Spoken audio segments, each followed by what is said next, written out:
And it has been an exciting, wonderful ride for Ray Boom Boom Mancini and the start of his professional career. Let's go back and see the beginning. Pada 13 November 1982 adalah hari bersejarah dalam dunia tinju. Duko Kim, petinju asal Korea Selatan, menentang Ray Mancini sebagai pemegang gelar kelas ringan WBA. Kim pada masa kecilnya adalah seorang anak yang bekerja serabutan seperti tukang semir sepatu. Itu membuat Kim tumbuh menjadi petarung kuat yang dididik di jalan. Hingga akhirnya ia memutuskan masuk ke dalam tinju pada tahun 1976. Sebelum bentrok dengan Ray Mancini, Kim menjadi pemenang gelar kelas ringan pada Federasi Tinju Timur dan Pasifik. Tidak puas dengan hasil itu, dia memutuskan untuk terjun dalam dunia tinju internasional dan menentang Ray Mancini sebagai pemegang juara 1 dunia WBA untuk kelas ringan. Sejauh ini, Ray Mancini telah memenangkan 8 pertarungan dengan KO sebelum terbang ke Las Vegas untuk menghadapi Kim. Bentrokan itu pun terjadi pada 13 November 1982 di Las Vegas. Wasit yang memimpin pertandingan ini adalah Richard Green. Bagi pengamat tinju Amerika, banyak yang meremehkan Kim. Namun bagi Mancini, ini adalah pertarungan berat yang harus dilaluinya. Sementara Kim sangat semangat mengikuti pertandingan ini. Dia bahkan mengatakan, "Entah dia mati atau aku yang mati," ungkapnya.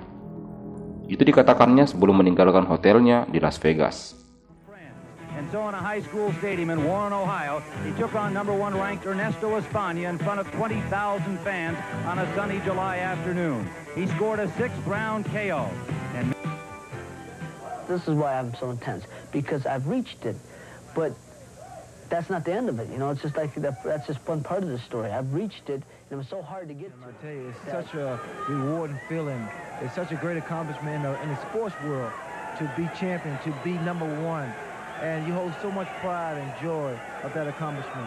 And there is the challenger for Boom Boom Mancini today, number 1 ranked in the outdoor stadium here in Las Vegas as we see the champion, Ray Boom Boom Mancini, make his way toward the outdoor ring. So it is Mancini against Kim coming up momentarily on CBS Sports Saturday, live from Las Vegas. We'll be right back. Number 1 by the WBA, fighting out of Seoul, Korea, weighing 134 and 1/4 pounds. Here is Duke Kim.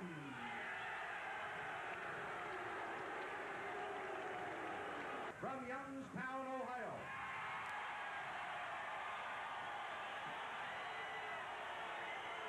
Weighing 134 and 3/4 pounds, the WBA lightweight champion of the world, here at Caesars Palace, is Ray Boom Boom Mancini. 50 rounds of boxing. He lost when he went into the service in World War II, but his son has won it for him. And Richard Green with the final instructions here, and a very vocal audience of Koreans. 7 3/4 for the champion, 134 1/4 for the challenger, 134 3/4 for Mancini. And we are ready to go with round number 1 scheduled for 15. What the desert of Nevada.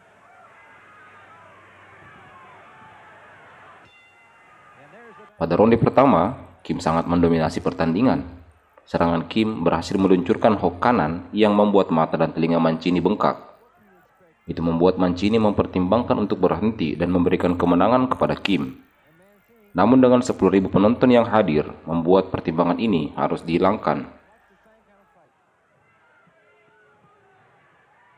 Setting up with that left jab and then feinting. Kim has a reputation Do that. I think he wants to jump right in, try to hurt Mancini as soon as he possibly can, and take advantage of it. Richard Green with a warning. Mancini needs to watch that overhand left hand of Kim. There it is, right there, Ray. He landed it too. That's his best punch. Under a minute to go in round 1. Kemudian pada babak selanjutnya, Mancini sudah mulai menguasai ritme permainannya. Kim is doing, if you notice, he gets a lot of good head feints. He moves his body, and he has a tendency to throw Mancini off. That's when he connects with that overhand left. When the Mancini camp looked at tapes of Kim Ray, they saw that. Another thing about Tim Ray is a very, very strong guy. He's always been stronger than his opponents. Kim is just about equally as strong physically. He's a very, very strong guy. There's Ray reaching again. I think that's going to be the key of this fight. Because Southpaw right hook. Right hand landed by Mancini. A good solid shot to the face of Kim. shots. That's the example of what I mean. Mancini can dance away once in a while. Let this guy reach a little bit. Kim felt after watching Mancini on tape against Espana that Mancini would be right in front of him. He planned to pound away at that nose that bleeds easily, and he was pounding away, but did not land much in that exchange. Oh, he is a strong guy, though, Tim. Yes, he is. Outstanding. Toe to go. Mancini has Kim in trouble. Tim, he nailed him with a good round. What a tough guy this Kim is. He likes the action. Likes the action. And he lands a combination. I thought he was in trouble, but his back was to him. Actually practices coming off the stool and landing that big left-hand lead. We haven't seen him actually do it yet, but I'm sure we will. I'm surprised no one has been sent to the canvas because they're winging shots and they're really landing on the chin, especially on the chin with those big bombs. And they're planted when they're throwing the punches, too. There's no... Didn't since the opening bell. Has not.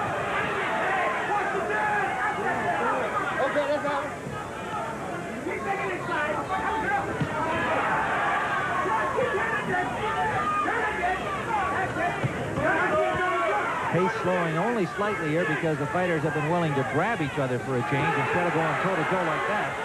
Inside, Mancini has the edge because he's throwing shorter, crisper punches.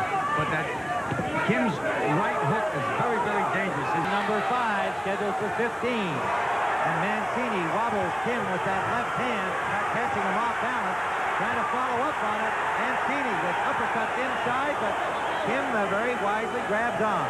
Mancini's also vulnerable when he jabs because he has his feet wide apart. He reaches in with his jab, and Kim nails him with that straight left hand.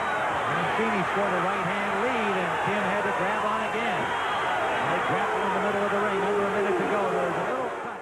Pada laga ronde ke-12, Ray Mancini melakukan pukulan uppercut ke dada Kim yang membuat lutut pemain asal Korea itu menyentuh kanvas. Kim dengan cepat mendapatkan kembali pijakannya sehingga tidak terjadi knockdown. It's not only Tim that... Kim went down. He landed a punch and Kim went down. Yes, he did. I'm not sure. It looked to me like he was throwing a punch and then suddenly either lost his balance or at the time of the impact of Mancini's punch. I'm not sure if it was a knockdown or not. Richard Green thought not. At the time of impact, that's a punch. If you hit a guy... Now he's got him in trouble. Now he has Kim in trouble.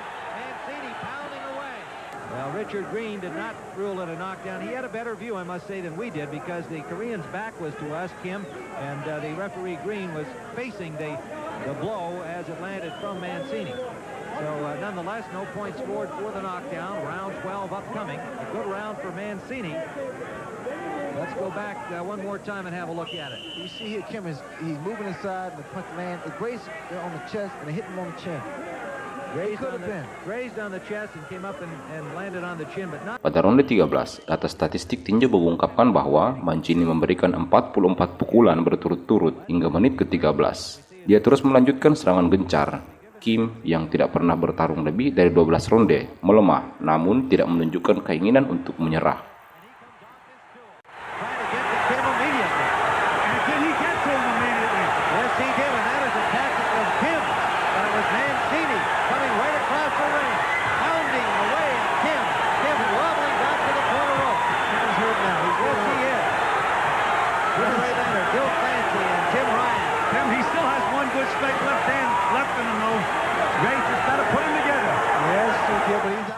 Saat bel ronde ke-14 berbunyi, Mancini langsung maju dengan meluncurkan hook kiri yang tajam lalu disusul dengan hook kanan lurus ke tengah wajah Kim. Kim terjungkal ke belakang, jatuh terlentang dan meluncur di bawah tali. Kim tetap di bawah selama beberapa detik sebelum berguling dan berlutut. Penglihatannya terganggu. Dia berjuang untuk memegang tali yang lebih rendah. Begitu Kim mencengkramnya, dia berdiri di tengah jalan dan mulai tersandung ke belakang. wasit Richard Green mengenali ketidakstabilan petarung yang terluka, melambaikan kedua tangan di atas kepalanya, dan menyatakan pertarungan berakhir. Hanya beberapa menit setelah pertarungan berakhir, Kim mengalami koma dan dibawa dengan tandu ke rumah sakit Desert Spring. Dokter menemukan hematoma subdural dan melakukan operasi otak darurat. Namun itu sia-sia. Kim meninggal 4 hari kemudian. Menurut dokter ahli saraf, itu disebabkan oleh satu pukulan keras, yang kemungkinan adalah pukulan yang membuat terjatuh saat di ring. Ibu Kim yang melihat saat-saat terakhir putranya sebelum meninggal merasa sangat terpukul. Dia meninggal karena bunuh diri 3 bulan kemudian dengan meminum sebotol pestisida. Dan yang terparah, kematian Kim membuat wasit Richard Green sangat depresi dan memutuskan bunuh diri pada 1 Juli 1983. Ray Mancini menyalahkan dirinya sendiri atas kematian Kim dan mengalami depresi. Promotor tinju Bob Arum mengatakan Mancini tidak pernah sama setelah pertarungan itu. Mancini mempertahankan gelarnya beberapa kali hingga akhirnya kalah pada 1984. Dia pensiun pada 1992. Akibat tragedi ini, berbagai perubahan aturan ditetapkan. Komisi Atletik Negara Bagian Nevada memberlakukan perhitungan 8 berdiri yang memungkinkan wasit untuk melakukan knockdown bahkan jika petinju tidak jatuh. Selain itu, Dewan Tinju Dunia mengumumkan pada tahun 1982 untuk pengurangan pertarungan dari 15 ronde menjadi 12 ronde saja. WBA dan IBF menyusul pada 1987 dan WBO menggunakan 12 ronde.